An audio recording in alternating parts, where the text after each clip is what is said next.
Troy Lawrence talking about his book Origins, The Origin of Matter, Space, Time, and Life. And so, Doctor, there's so many different things that we could talk about here, and I know a lot of stuff in your book as well, but let's deal with some of the other issues at play here. You mentioned, of course, radioisotope dating, okay, which is good. And you're right. The way that these are set up and assuming that there's a constant rate of decay, there's no way you can do that. And with such a narrow window of measurement, it's like you can't take something and create half-lives in the millions of years when you only have a few decades of measuring that you're able to do with it. So that's just too narrow.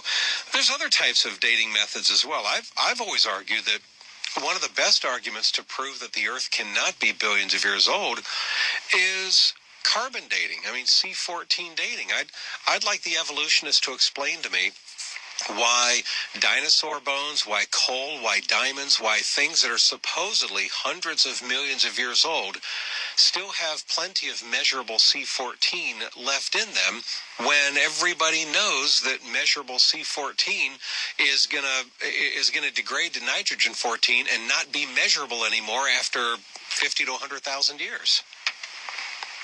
That's correct. And you're going to find that they just won't test. Once they find out that it's a creationist wanting to have a carbon-14 dating to prove that XYZ bone or item has still carbon-14, they're just going to say, no, you're not going to find the results you want. We're not going to do the study.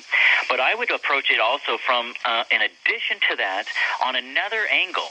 And that is that we know cosmic energy is converting nitrogen to carbon-14, as you stated correctly. But one thing we know, and we learned this from NASA, and we also learned this by just being in a pool, swimming in the summertime, is that water is an excellent filter in preventing cosmic energy from penetrating to the depths of water. So you notice that the lower extremities are less tan than those closer to the surface, and NASA has figured this out. So when they're planning to do long space travel, the water for the astronauts, they won't have inside the hole for the astronauts. They'll have it around the perimeter of the hole. Why?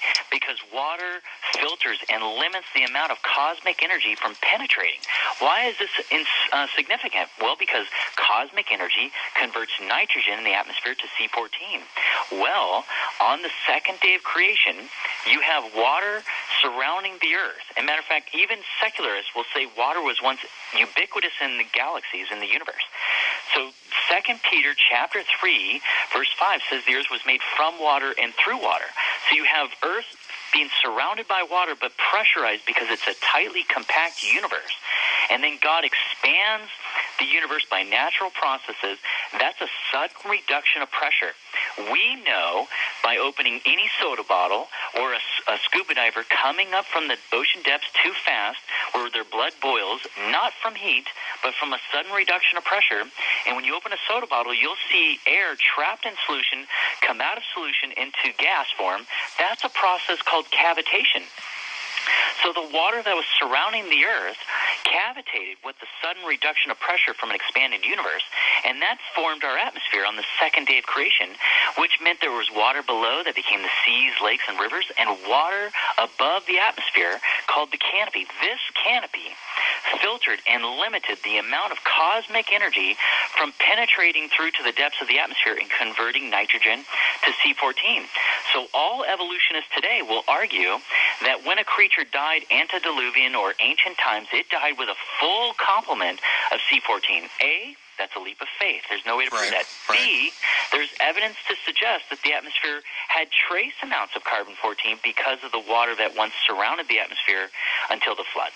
Right, which is exactly why if you carbon date a dinosaur bone today, or you carbon date something that possibly is 4,000 or 5,000 years old, or maybe before the flood possibly, that it may necessarily it's liable to have less C14 in it than you would think.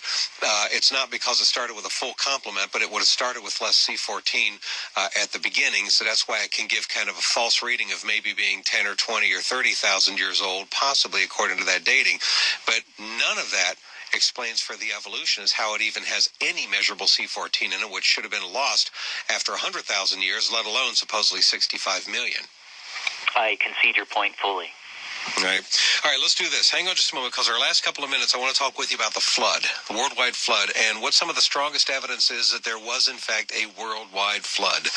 More with Dr. Troy Lawrence. The book, again, folks, Origins, the origin of matter, space, time, and life. You're listening to The Bob Duco Show.